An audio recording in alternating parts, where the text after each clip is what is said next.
So what I want us to do is to start becoming more conscious, start choosing things in a better way for ourselves, and start creating a life that's going to gear us to really take advantage of the opportunities that are going to show up for us in the years to come. This podcast is brought to you by the Integrated Human. We work up, down, inside out to plug yourself into your potential. If you want to see what we are up to and what's next, sign up to our newsletter or follow us on social media. If you like what we are doing, we really appreciate it if you can like our post on social media and YouTube and help us grow.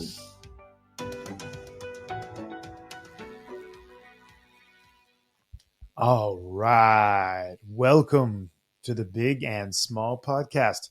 I'm Jason Shields and I'm big. And I'm Marit and I'm the 10 one. Yup. Hey. Hello. Good to see you. Good to see you too.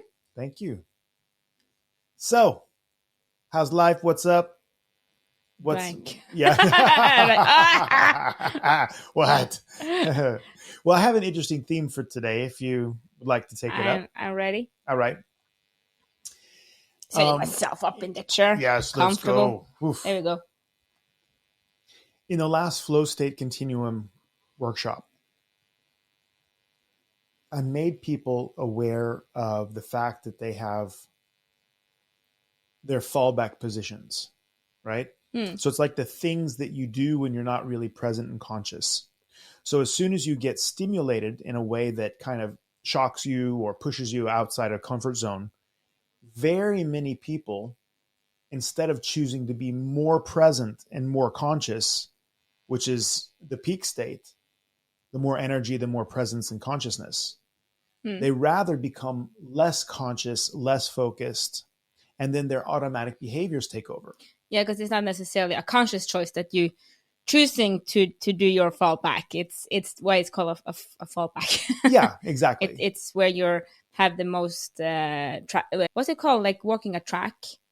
Yeah, it's the trodden path. Yeah, you have walked that X amount of times. Yes. So it's kind of very known for you. Yeah, you fall back into that rut and go. Same as like said a couple of episodes. You know, when you're a teenager living at your mother's, you become a teenager. But then when you're still 30 and you go back home, you become that teenager again. Yes, exactly. Because in those surroundings, you are that person. Yeah, exactly.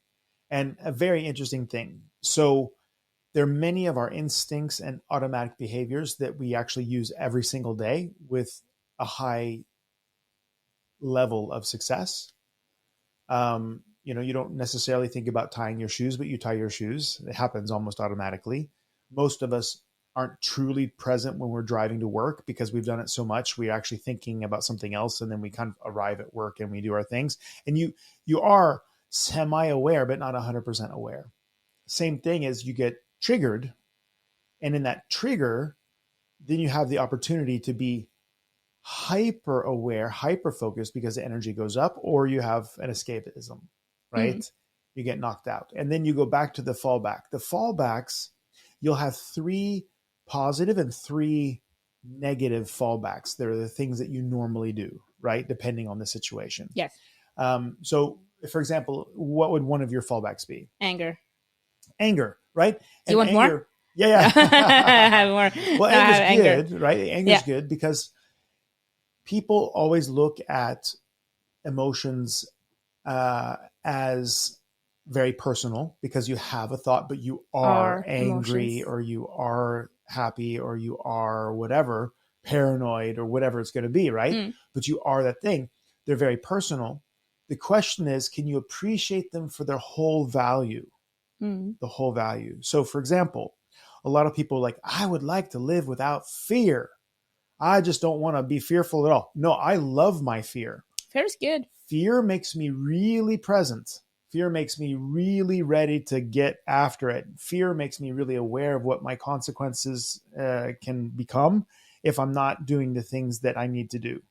So this is the point that I wanted to bring up. That is that emotions they're not a thing, but they're round, basically. They're good and bad aspects. Is anger sometimes good? I love my anger. Now. Yes. Not before. Now I love it. Anger has consequences. Yes.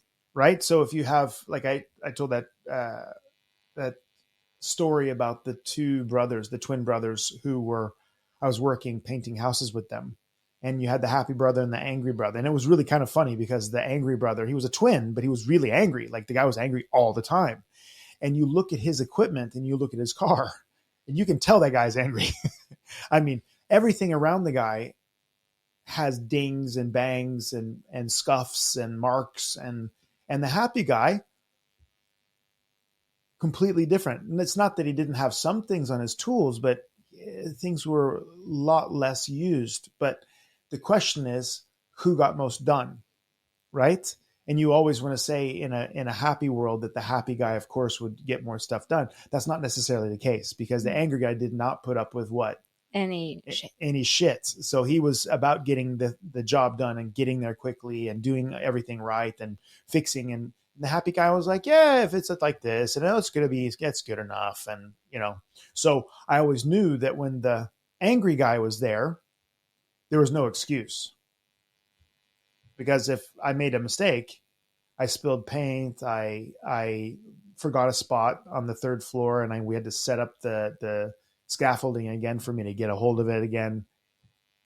What do you think happened? Punishment City. The other guy was like, man, don't worry. I'm happy. And he was like, try not to do it next time, which is a very healthy way of very very kind. But I was a teenager, and did I need a little bit of guidance? Yeah. Yeah, absolutely. And did I need also a little bit of maybe information about me having to show up and do the job and shut up and don't complain and do it right the first time and all that? Yeah, you need to be structured. People didn't know that Jason worked as a carpenter. Yeah, carpenter and as a painter. Yeah, as a house painter, not a artistic painter. Not like 16th Chapel painter. No, exactly. No. So it's not 16th Chapel. You didn't correct me. I said it wrong again. It's not the 16th Chapel. I'm so sorry. I do this over and right over now, again. I can't even think of what it is. My head's completely blank. It's not 16th because it's not 16th. Sistine Chapel. I was like, yeah, chapel's wrong. No. It's the number. The number that's wrong. Sistine Chapel. Yeah, not the 17th. Yeah, exactly. Or the 15th. Yeah. Anyways, sorry. So he didn't do that one. No, I didn't. No, but lots of houses. Yes, lots of houses. And so anger is a very transformational and forward-moving emotion. The problem is that it's also caustic, meaning that it eats away at the things that it's working on often. So people who are angry are going to have inflammatory illnesses often over time. Their relationships are going to be a little too spicy sometimes. And they may even lose people in their life because people can't take or tolerate that kind of energy, right? Where the happy guy is in general going to have lots of people around him. The angry person, the angry twin in that situation didn't. So interestingly enough, though he also worked better, the angry guy didn't get as many customers as his brother because he was happy. And people kind of are polarized, not understanding that sometimes anger is what you need, especially when you need transformation and get stuff done. So it's not about pushing away your fallbacks, but it's, if that's your fallback, how are you going to use it? So what's your strategy for handling it? Well, number one, you have to wake up and realize that you are not anger. Well, first of all, if it's people that are listening to this, you have to actually first. Well, there are people who are listening. Yeah. If not, you will not hear this. Yeah. Also, yeah. but if I'm on fire today. First, you have actually to want to identify and just accept that you have a fallback, and they're really not attractive. I can say that when you start to, it becomes, because when you do the acceptance and the process around it is different, because you, like you said, you look at it as a whole. We went to a seminar in Germany this fall, and was a guy there. He was like, he was having issues with accepting anger. And I said, well, anger is my major and I love it. He looked at me as a crazy person, but it's because I really embraced it and identified it. But it's when you first have go through that process of identifying a fallback is not necessarily an attractive process for oneself, because you actually have, especially on that side of the scale, like you have, for me it's anger, anxiety and depression, and not very the good ones, again, when you embrace them, but they're not very comfortable to get to know, and they're not fun to acknowledge, and they're not fun to accept, because you actually can accept them in your head. You have to accept them in the heart. Really difficult. But when you do that, you really get to understand the quality of it. Yes. Like now I love my anger. It still kind of comes up like a fallback sometimes, but often when I need drive, it's perfect. Yeah. It's always something to be angry at. Like, yeah, you need to get stuff done, and I'm feeling low and sad, and I'm like, yeah, but I need to get stuff done. Yeah. Find something to be angry at, because it's so easy for me to find that path. Yeah.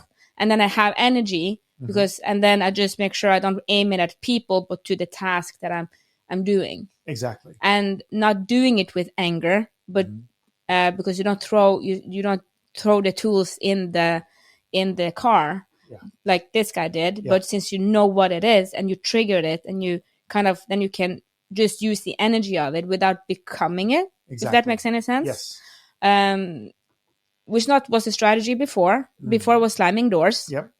And getting inflamed body and panic and such. That is a less pretty path than getting stuff done. Yes, exactly. It's much better to get stuff done. Yes. With it. Yes.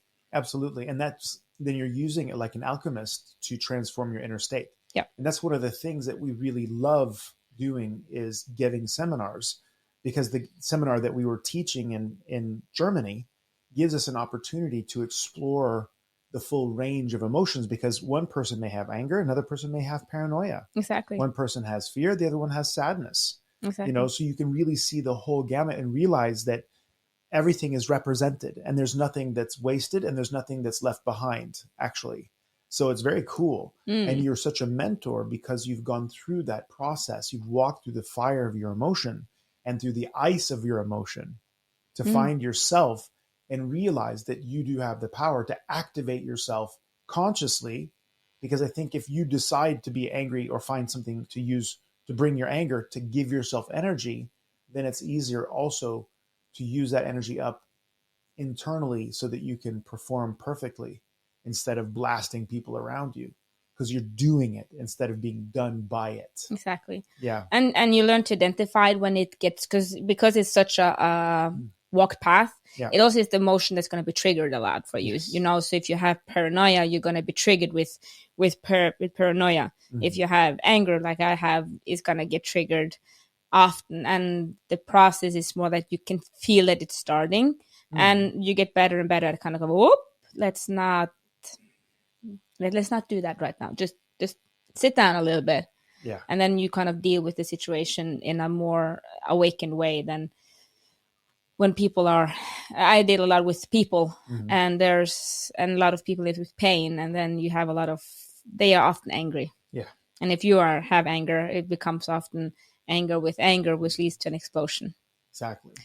And, if you want to understand emotional mastery, you will understand that you can't trigger me, because I already did. The world can't trigger me, because I already did. And having that mission, and having all of this align with your worldview and personal philosophy, and lining up that emotion, because you trigger your emotions to energize and direct yourself. Man, that's a powerful combo. But then also it really helps to have a mission, like we talked about a lot in the last flow state, because then you know where to guide it. Because when you have that anger, it's very powerful. So okay, where can I use this now to get progress towards my mission? Same if you have depression. Like, there's few emotion that is better to meditate with. Depression, sadness, really good meditative states. Anger, and doesn't work for meditation. Try to do anything that you just get angry because you can't, and that's not very helpful, I find. But depression, sadness, really good meditation emotions. They are just, they want to pull you in and sit with your eyes closed. So Yeah. they have very different qualities. Yeah. Then like those downward, inward moving emotions, they are deep. Oh, they're so deep. So the major thing with emotional strategies would be to literally understand that you are not your emotions and that you can trigger yourself. If you have the opportunity to sit down and figure out what your fallbacks are, your 3 positive fall ups, I would say almost, Follow-ups. your fall ups and your fall downs, right? Excitement, happiness, joy, and I can't name more. No. Yeah, exactly, right? Gratitude, for example. You know, it was kind of funny. We were in the States and we were at dinner, and you always know that I'm getting tired because what do? Oh, it's so funny. The more, because we're in the States and you know, there's time difference. Got some jet lag. And some jet lag, and then it goes, when you know kind of Jason is falling back, he goes to his positive fallback. He goes, I love you guys so much. I'm like, there's no one here. Yeah, but you and Steve and Eirik and Ronnie and Rutger and Liborio. I'm like, they're not even here. Yeah, but I love you guys so much. It's such a good life. It's such a good life. I'm like, dude, go to bed. Yeah, I'm so blessed. Yeah, like, I'm so blessed. The worst of this is that if you know Jason, he means it. Like, you know, I'm paraphrasing it and making it funny, but you freaking mean it. Yeah, I mean with your whole heart. I'm like, oh my God. And it's kind of the more times you say it within a half an hour, you know that he's going into sleep now. Yeah, exactly. As my energy, as my conscious energy disappears, as I get tired, I'm more so and more tired. blessed. Yeah, I just get more and just more sitting there. I'm blessed. I'm so blessed. so blessed. Blah, blah, blah. Yeah, you're so cute.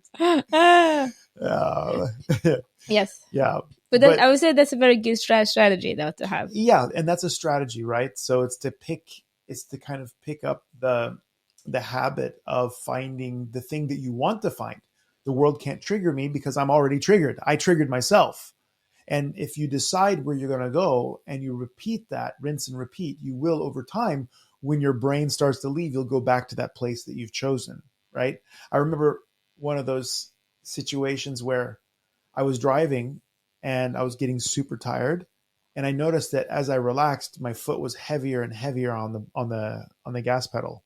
So I was going faster and faster and getting sleepier and sleepier. That's not a good combo. That's not a good combo. And my father-in-law, Jan, one of the kindest men in the whole world, he said, "Oh, that's weird, Jason, because when I get tired, my foot pulls away. I start going slower and slower the more tired I get." And I'm like, really? Is that possible? And then because I started thinking that way, thank you, Jan, suddenly my foot actually started doing that. So your body, your world, your emotions respond to your mental strategies.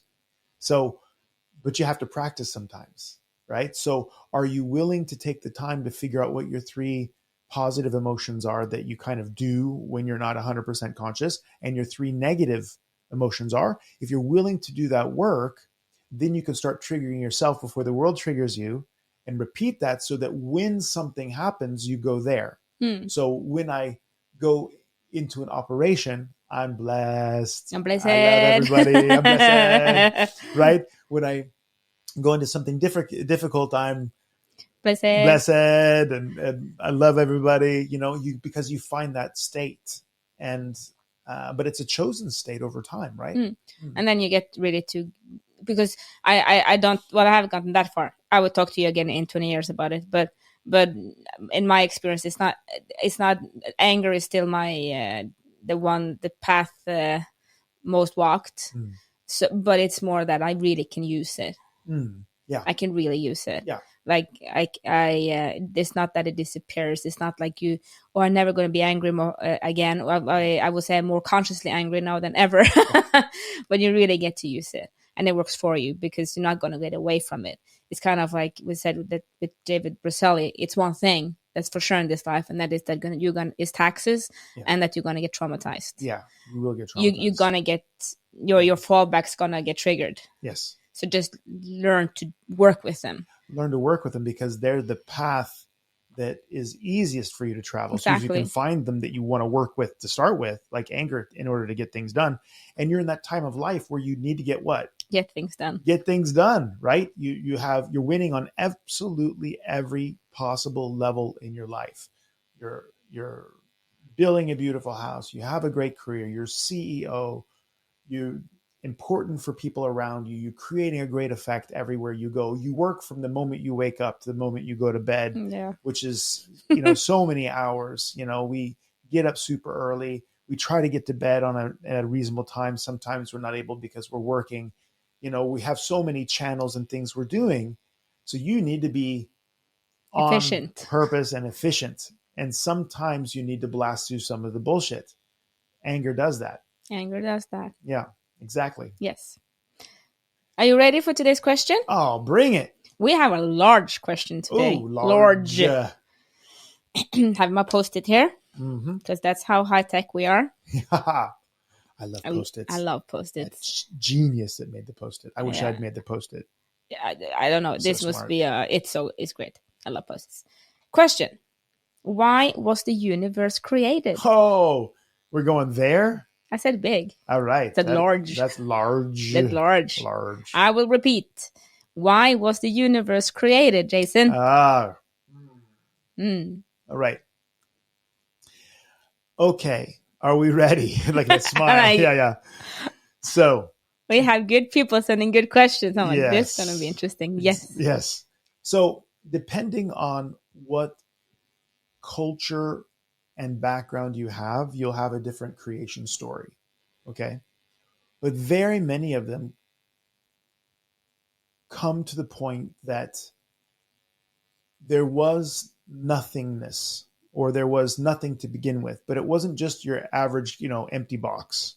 It was more of what they call a pregnant nothingness, a pregnant moment, which means that there's something that can burst forth, but has not yet. It's kind of like just waiting. Yes, it's just all potential. Yeah, but all nothing potential has happened yet. Nothing's differentiated yet. Yeah. So it's kind of like if you're like, well, what do you mean by anticipation? So if I do dun dun dun dun dun. Then. Yeah, exactly. Like, do you want me to say it and not say it? Yeah, but it's almost not. It's hard not to, right? Yeah. Because that moment, because you know what the pattern is, and you're waiting that moment of anticipation before it happens. That's that pregnant moment. That's that conscious. That kind of almost breath holding. Yeah. Exactly. Yeah. So it begins with pure consciousness. But that pure consciousness is exactly that. Is. It becomes aware. It is. But then it becomes aware of itself, which is am. And then it looks for whatever else can be there, which is I am that, which means there's two. Okay? So that consciousness process is as close as we can come in a religious and or scientific way, because quantum physics also has calculations saying that there is a 0-point field. And in that 0-point field, there are revolutions of mathematics without it actually bubbling up into a superstring or up into quarks and leptons and all of that kind of almost come out of the field but go back into the field. There's movement, but no differentiation. And just anticipation. Just anticipation. Exactly. That moment of done. Then. Exactly. I have to do that. I am not that quick with my. Yeah, you're right. Good job. So it's that anticipation. We did not practice this. No, we didn't. You may have noticed. You may have noticed. Yeah. but as these revolutions begin and arise and fall and rise and fall and rise and fall, but don't break the tension of nothingness, there's suddenly I am that. There is like this calculation that basically is the mathematical equivalent of two. And then you have suddenly a unit that perceives the vastness of potential, and that is everythingness, which is every possible thing.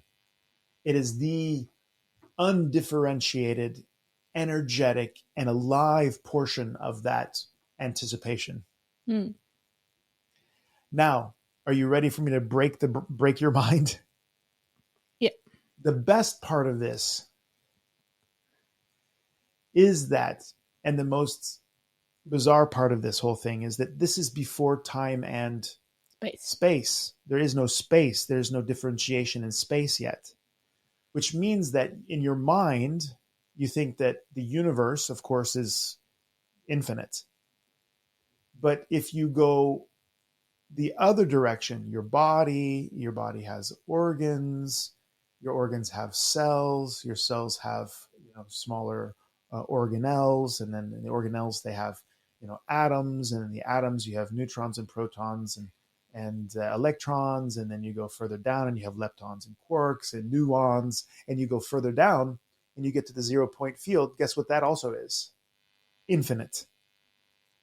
So the inner space and the outer space are both infinite. So how big is this whole universe? I don't want to think about it. Because it's time and space, but this is the weird thing. Maybe it's less than the point of a pin, because it's beyond time and space. There is no space, which means that how many of those can you have next to each other? An infinite number. So that's what they talk about, the multiverse. Okay. Right? So how many of these things are happening at once? An infinite number. The only thing I can think about now is the Avengers. The Avengers. Oh, yeah, okay. The multiverse. Then you're good, because my brain just goes da da da da da. I can't get away from it. Okay, good. That's good. But the Avengers, right? Yeah, the multiverses. There are an infinite number of permutations of this thing. Have you ever wondered what a deja vu was? Oh, so many times. Yes, so many things. And maybe it's when parallel dimensions are meeting at a moment. It could be just a small epileptic seizure. We don't know. But they think, we wonder if the universe was created as a natural response to the movement in that nothingness field, and that curiosity and the anticipation, I should say, almost the anticipation, the revolutions of motion in that nothingness, the almost differentiation. So the short answer is that nothingness was lonely and needed everythingness. Yeah, I'm so lonely. I have everything, but I have nothing. I don't know what I have. Because I'm nothing. This exactly right. I don't know what I have. A friend. I need a friend, right? Yeah. So, and that's one of those things that you can't escape unconditional love, because everything is actually just one. Everything comes out of that 0 point field. Everything is that energy. So there is nothing that is actually separate. It's just appearing so. We, an electron looks like a particle, but it's actually just a wave. Everything is just energy, actually. But the differentiation, the perception of that differentiation, which we're realizing more and more is just a perception, allows us to live our stories out here. Yeah. And we get to look at the universe from our unique perspectives. So I introduced a concept in the Flow State workshop that I am the center of my universe. But so am I. But so are you, right? So you are totally connected with me. But at the same time, you're completely isolated from me, because your experience of everything is whose experience? Mine. It's yours. And I can't actually share that with you, because mine's completely unique also. You have different avatars. We have different avatars, and we have different eyes to see, and different tongues to taste, and different minds to imagine. Though we have the same source. We are the same. We are one, but at the same time, we are separate from the point of view of Marit and Jason. And that's needed because otherwise nothingness can't find everythingness, and everything must be explored. Nothingness must explore everythingness. And that's why they believe that this whole universe was created. True on that one. Before you go to bed. You asked the question. I'm just saying, you asked the question. I didn't ask. I got the question. Okay, that's quantum. Well, I'm talking to the person who's hopefully listening to this. You made me go there. It's not my fault. You want to go all the way there. And also for people that are attending flow states in the workshop. Yes. Now, because we are Jason are really doubling down to his work on the flow funnel. Yes. And universal consciousness is on the top. Yes. So that field is number one. Yeah, it is. Pure consciousness is there, and universal awareness, and it's at the top. And that pure consciousness is that non-differentiated awareness of is. Yes. Yes. By the way, people who listen to us that haven't been to a flow state may not know that they become mystics. Yeah, that's a fun kind of ad title you get. Yeah, you get an add-on. An add-on. Yes, you get the mystical experience. And some people think about God or think about the 0 point field. Think about finding that nothingness. But during the moksha meditations, people have that experience. Exactly. They go beyond time and space. And that going beyond time and space is the time that is that spot that everything comes from. Isn't that amazing? So, and we all joining at that same place, though it's not a place because it's beyond time and space. No space, no place. Okay. So, yeah. Yes, you can get the experience at a flow state workshop in September. That's right. Yay! It's wonderful. And the more people that travel there together, the more powerful it is every time. So, are you ready for today's hot take? Bring it. I can't wait. I can't wait to hear this. This one I have opinions. You want to go first? No. Well, I can. Well, you're going to say something smart, so you can go first. But I'm just going to say something. I'm going to say it on nuanced and just, anyways. Today's hot take. What's your take on online Kundalini awakening? Oh my God. Really? Yes. Whoa. Is there anything sacred in the whole universe? I mean, come on now. Do you understand that Kundalini is the primal energy that connects you to the universe? It is the access point with its everything around you comes into you through your senses in your body, through the vibration and resonance in your body, collects in the sacrum, and then blasts up through your spine, back to the infinite, far above your head. It is the channel of vital and creative energy. Which is now being filmed online for your TikTok pleasure. All I know is that if you have a need to film that and put it online, or if you think that you can trigger that in other people online in a session or 2 sessions or 3 sessions, then you're not working with Kundalini. You're doing something completely different. And then you should really figure out what you're doing. Mm-hmm. That's crazy. And what people also, when they're doing breath work and they're doing energy work, a lot of people don't understand that if you have a car that has loose wheels, do you think the wheels are going to be working better when you're going faster? The air might pressure it in. Yeah, it goes faster. I don't know. I don't think so. I think they're going to go like, and then they're going to fly off, exactly. Right? And that's the problem, that when you start getting that energy going through your nervous system, if you have, like we say, you have blockages, you have broken toes, you have triggers, you have all kinds of personality deficits, you have issues with your personal philosophy and your worldview, I will guarantee you issues in your life. I will guarantee you imbalances in your life, and I'll guarantee you trouble. People who have sexual issues, you get your Kundalini going and that hits your sexual issues, you're going to become a deviant, my friend, unless you have figured out how to handle that energy and have resonated with it. Because if you think of your body as like resonators, if they're not in line, when you start hitting that resonating field, do you want things to be harmonious or not harmonious? Harmonious. Of course, harmonious. So you have to do the work beforehand to integrate that channel. One of the things that happens through our work, and then you can start increasing the energy. Then you're going to get the great result in your life and feel yourself expand in every possible way. It is a holy and whole experience. But not when you tape it online. Oh, tape it online, man. If you're teaching it or showing it, like I said, you don't. If that's your it's thing, a freaking holy experience, people. You probably are not having it if you have a need to put it out online.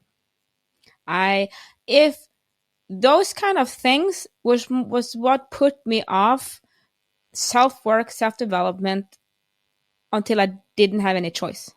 Kind of. I got to the point where I need to fix this because it's not working. Yeah. There's like the more you scream, the better it is. I'm a control freak. I do not want to lose my shit. Yeah. Those kind of things online has the opposite effect. And I think it scares a lot of people to dare to start any type of process, any type of meditation. The people, I think it doesn't do justice to the process. It doesn't do justice to what's sacred in this world. Everything's being documented now. There's some moment that doesn't have to be documented. Some moments are sacred. Let them be sacred. And that's also why if you're going to have stuff like we work really hard to get really, really professional photographers that can capture a moment, but also know what moments to not capture. Yes. Because some moments are private. Too intimate and too private and should be that. And I think a Kundalini awakening, as I've learned it, is so amazing and so beautiful and can be done in such a gentle, powerful way. But it's not about blowing up the lid and blasting this online. Yeah. No. Do not get that off your TikTok. Yeah, exactly. Get that off your TikTok. And again, if you're putting it on your TikTok, you have to ask yourself, is that really what's happening to you? Or are you just basically virtue signaling that look at how advanced I am? Pow. And if you're doing that, the ego's involved, which means that's not a pure holy channel at that moment, which means you're not having the experience. Hot take. Yeah. All right. Remember, you matter. Unless you multiply yourself by the speed of light squared, then your energy. You can't be energy. Matter. Thank you for listening to our podcast. We hope you felt we added something to your day and hopefully your life. If you want to learn more, subscribe to our newsletter and find us at integrated-human.com. That is integrated-human.com. Integrated Human on YouTube and other social media platforms. Have a great day and thank you again for listening. Love, light, and upgrade from us at the Integrated Human team.